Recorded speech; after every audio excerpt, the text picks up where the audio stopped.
Hola, hola, muy buenas tardes. Bueno, nos estén mirando, desde dónde nos estén mirando. Eh, Estamos acá en el tema número 3, en el taller número 3, respondiendo sus preguntas, las preguntas que nos hicieron los padres, y estuvimos hablando acerca de cómo hablar con los hijos de sexualidad. Tremendo tema. Por ahí compartimos algunas ideas prácticas, algunos conceptos de que la sexualidad se refiere solamente al coito, sino que involucra otras cuestiones. Y bueno, la verdad que si no han tenido la oportunidad de verlo, pueden acceder al material ahí en la plataforma o en el canal de YouTube de Ministerio Infantil. Pero bueno, vamos a comenzar entonces con las preguntas. Y seleccionamos 4 que queremos analizar con ustedes. Y bueno, acá con Gladys, que nos está acompañando también. ¿Cómo estás, Gladys?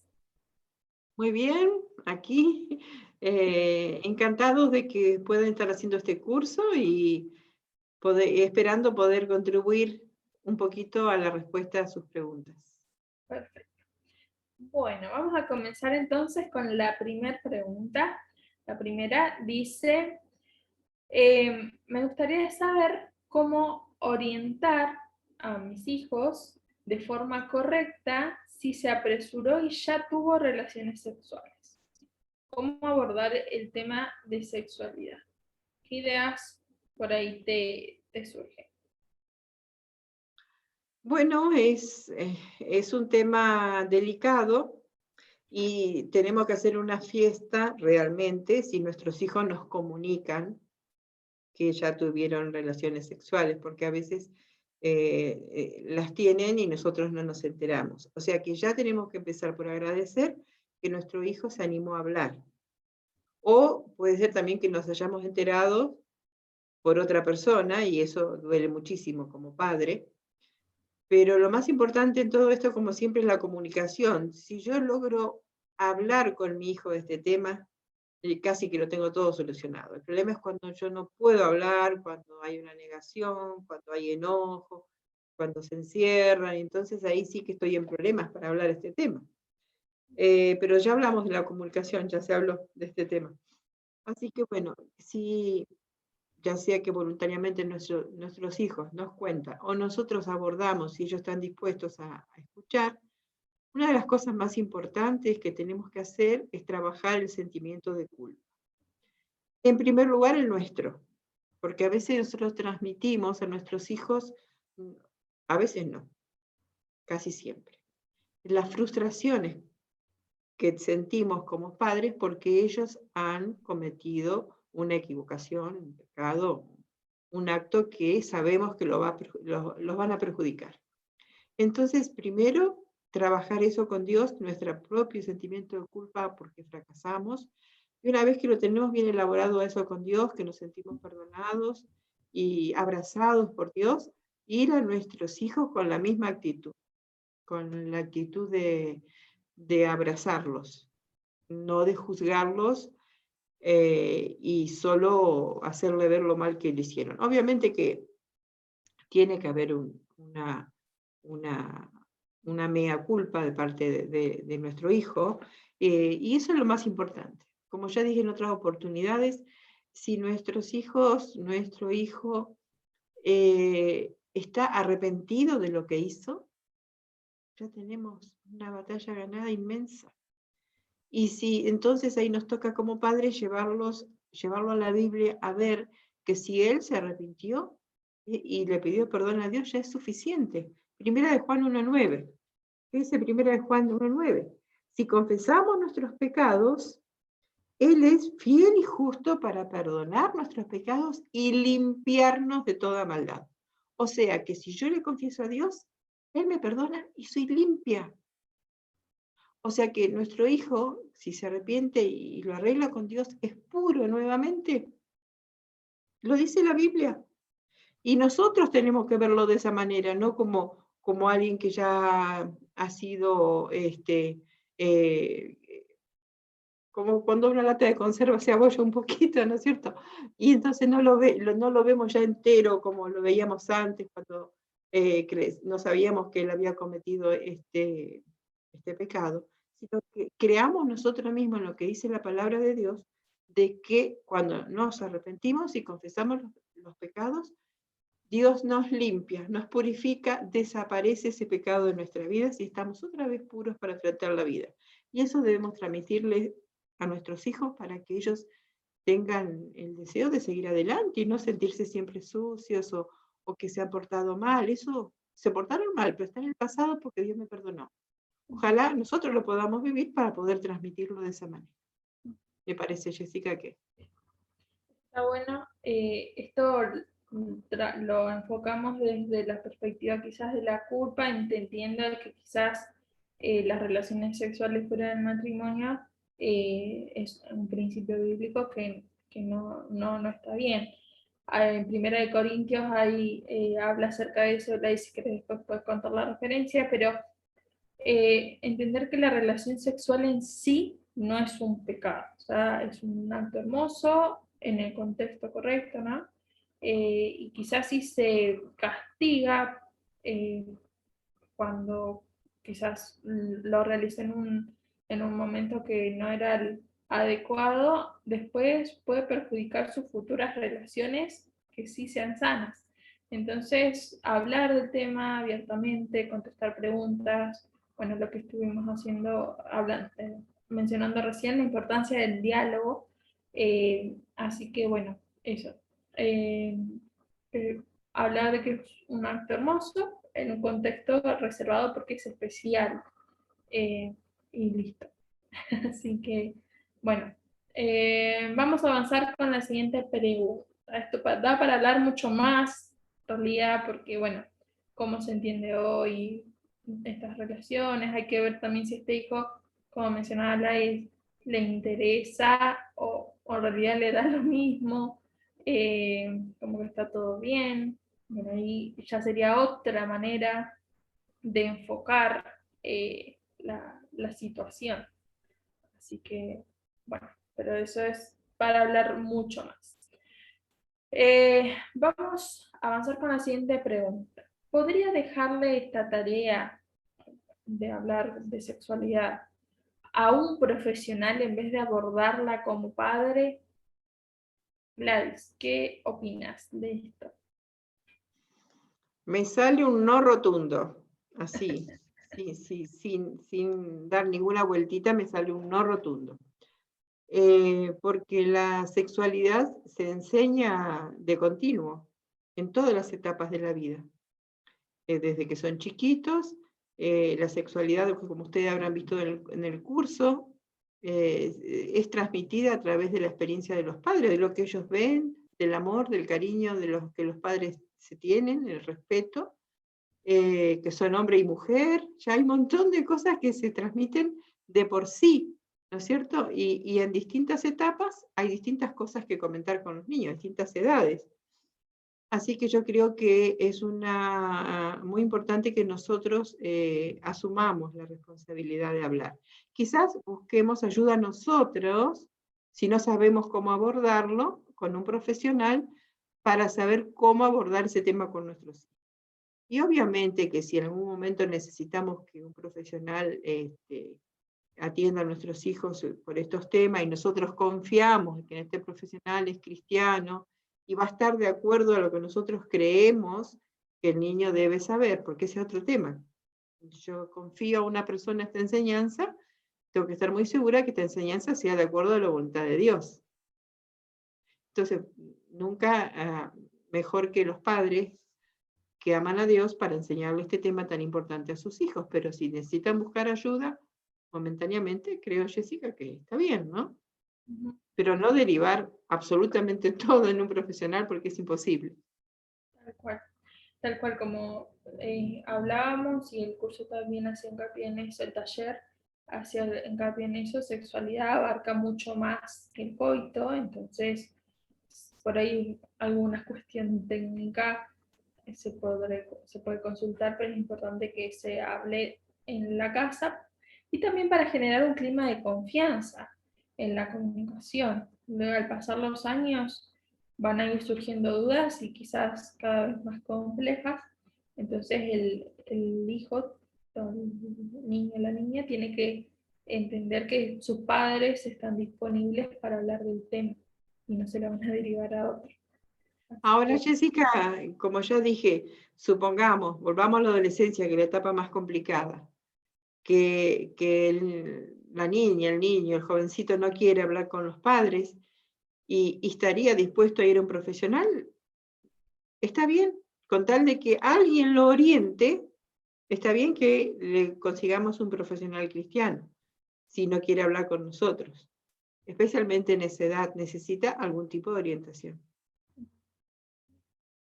no descartarlo entonces como respuesta, pero priorizar la comunicación entre padre e hijo.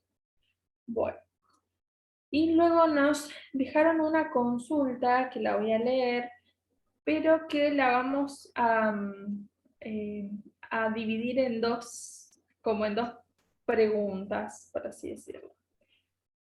Menciona acá esta mamá que me gustaría poder cambiar muchas cosas que no se hicieron conmigo y poder hablarle a mi hijita desde un punto de vista que abarque todo, espiritualidad y su diario andar. Explicarle en qué afecta, por qué no está bien, por qué es mejor esperar. Y a la vez tengo miedo porque yo fui mamá adolescente y ella lo sabe. No quiero que ella pase por todo lo que yo pasé, pero tampoco quiero que se sienta no deseada. Siempre le explicamos igual que desde que supimos que ella venía la amamos igual, aunque éramos chicos los dos. Así que vamos. Por el momento siempre le explicamos que para evitar tristeza y complicaciones, primero es mejor estudiar, después casarse, después tener el bebé. Y sobre el bebé, solo le explicamos que se necesita la semilla de papá para que se la dé la mamá, como una planta con la semilla, y la tierra donde va a crecer la semilla. Pero más que eso, no sé bien a qué edad explicarle más. La veo muy chiquita, todavía tiene 8, pero es súper chiquita. Como está bastante fuera de la tecnología, se mantiene bien nenita. Bueno, es una consulta bien amplia y la podemos eh, agrupar en 2 o hasta 3 consultas, pero bueno, vamos con la primera parte, donde menciona que no sabe cómo por ahí hablar del acto sexual con la niña de 8 años, o por qué no tener relaciones sexuales cuando se es adolescente para no hacerla sentir a ella no deseada porque la mamá fue mamá adolescente. Gladys. Hoy las preguntas van apuntadas a vos. Eh, ¿Qué podemos decir? ¿Qué le podemos decir a esta mamá? Y después menciono algo yo. Primero, Jessica, a los 8 años, vos estás más empapada de eso. ¿Qué decía el seminario que se le puede decir a los niños? Porque ella cuestiona que su niña todavía es muy, muy inocente, muy niña, y que no sabe si hablarle de cómo nacen los bebés y cómo entran los bebés a la panza de la mamá, básicamente esas dos cosas. Uh-huh. Los 8 años, ¿es edad de explicar eso, Sí. Jessica? Sí. Creo que va a ser bueno no ponerse a dar una clase de biología, pero sí creo que es bueno ser claros con los nombres apropiados de todos los elementos que intervienen en el acto sexual y las razones de por qué hacerlo en el marco del matrimonio y por qué antes. Creo que hay que ser claros con eso, sin metáforas, porque los chicos a esta edad son muy concretos. No entienden, su mente no asocia, eh, quizás los adultos sí lo hacemos, de todo hablar de semillita o hablar de, bueno, no sé, plantitas. Los chicos a esta edad entienden que literal plantan una semillita y no es así. Después se encuentran en la realidad o descubren que no es así. Entonces creo que es bueno ser claros. Quizás, ¿cuál es el límite de cuánto voy a ahondar en el tema? Es lo que ella pregunte, en este caso, ¿no? Lo que el niño pregunte. Si ella va preguntando, yo voy respondiendo. Eh, Pero bueno, este es mi punto de vista. Gladys. Sí, y si no pregunta, porque a veces algunas mamás desesperan o papás, porque se van pasando los años y los chicos no preguntan, puede ser porque sean muy inocentes o puede ser porque se estén enterando por otro lado, que ese sería el mayor problema, ¿no? Porque se enteran sin nuestra supervisión de cualquier cosa. Y si no preguntan, también había escuchado una profesional la sugerencia de nosotros introducir de alguna manera el tema, sondear qué sabe el niño, qué está sabiendo, qué se enteró en el colegio con sus compañeritos o con sus amigos, y tratar de sacar el tema para decir lo básico, como dijo Jessica, nunca detalles, sino lo básico, lo que el niño al entrar en esa conversación pregunte, lo mínimo, lo básico e indispensable. Porque a los 8 años ya como que debería saber eso de nuestros propios labios. Y con respecto a que es una hija no deseada, más que no deseada, yo creo que fue no planificada. Y ella puede usar el argumento que quizás ya lo usó, no voy a decir nada nuevo, pero que básicamente como ella era tan chica, tan adolescente, cuando se embarazó de ella, de su hija, tenía miedo de no saber ser mamá. Pero como, pero como ella le explicó, desde que se enteraron que venía, ya la quisieron. Y que no es la única niña que vino sin planificación. Hay un montón de hijos que vinieron sin que los papás lo esperaran ni que lo planificaran. Creo que la mitad o más de la humanidad hemos llegado así a este mundo, sin planificación. Entonces, como que no sería la única niña. Quizás les sirva esto como argumento, de que hay muchos chicos que no fueron planificados, pero los papás los aman igual. Está bueno.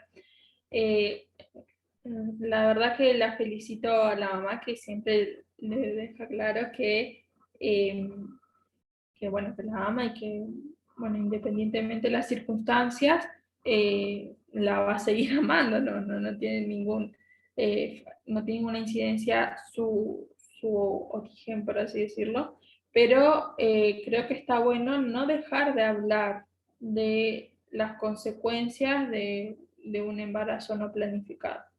Eh, van por dos caminos distintos quizás. Uno el afecto hacia la criatura y por otro lado eh, bueno, cómo planifico para llegar a esto. Jessica, hay otro tema que es bueno, que esta mamá está haciendo y que tenemos que hacer todos los padres, es no tener secretos familiares. Los secretos familiares hacen mucho daño. Y esta mamá no está teniendo secreto, le está contando la verdad de que ella se embarazó muy jovencita y así que la felicitamos por eso, porque la verdad, aunque sea desagradable, es mejor saberla que te la oculten. Así que eso está siendo muy bueno. Bien. Bueno, entonces, por un lado, la consulta en primer lugar era el tema de cómo manejar ahí la culpa y bueno, de hablar del embarazo no planificado. Y por otro lado, la segunda consulta era a partir de qué edad mencionar o hablar o profundizar sobre el acto sexual. Como les decía, por ahí se suelen usar metáforas, como en este caso semillitas, o he escuchado distintos tipos de cosas, pero hay que ser lo más concreto posible, objetivo, mencionar que las nenas tienen vulva, los niños tienen pene, y bueno, que el acto sexual se desarrolla en un contexto de amor, para protección, para el disfrute, y que para llegar ahí tienen que pasar varias cosas antes, que también es un proceso lindo lo que pasa antes. Eh, bueno, y ahí se puede ampliar sobre el tema.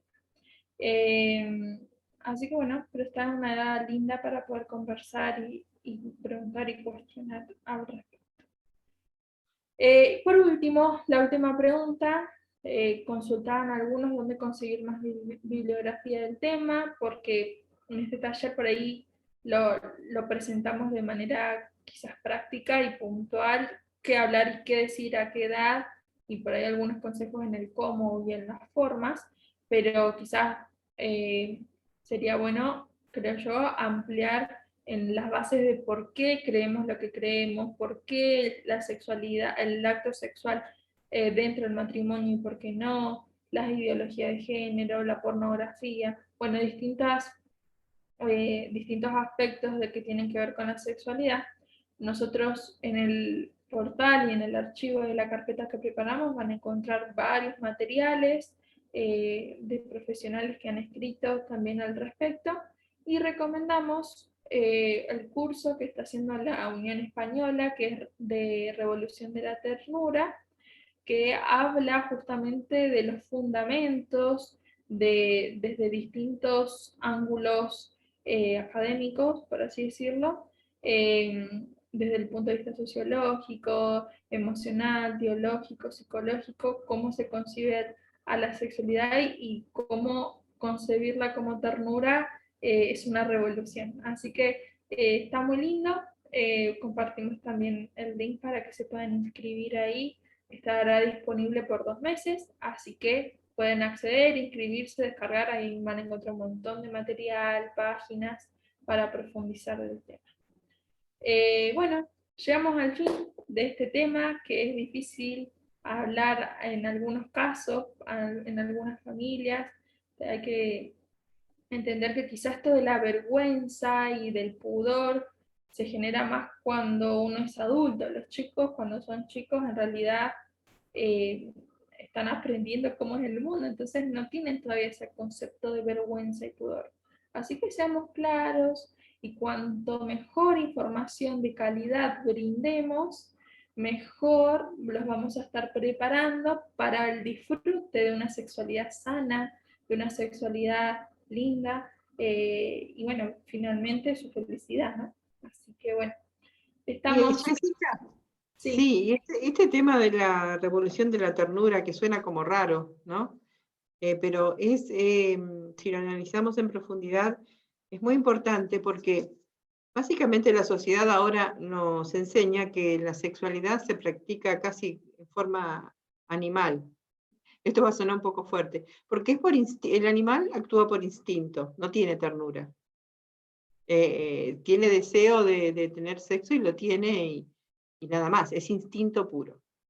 El ser humano puede tener ternura, puede puede pensar si es el momento, si no, si le conviene, si no. Hay un montón de factores que están involucrados en esto de la ternura que solo el ser humano, y más con la ayuda de Dios, puede ponerle a la sexualidad. No actuar por instinto, como ahora está diciendo toda la sociedad, hacer lo que quieras, cuando quieras, sino actuar con ternura, considerándose a uno mismo y al otro antes de tomar una decisión de este tipo. Así que está muy bueno ese tema. Bueno, desde ya estaremos orando por su familia, ya lo estamos haciendo, por todos los que están participando del curso, para que pueda, bueno, por ahí evaluar cómo se está trabajando en casa algunos de estos conceptos, así que bueno, nada. Los esperamos en el próximo video respuesta, donde vamos a hablar de disciplina positiva. Buenas noches, buenos días, cuando estén mirando esto. Que Dios los bendiga.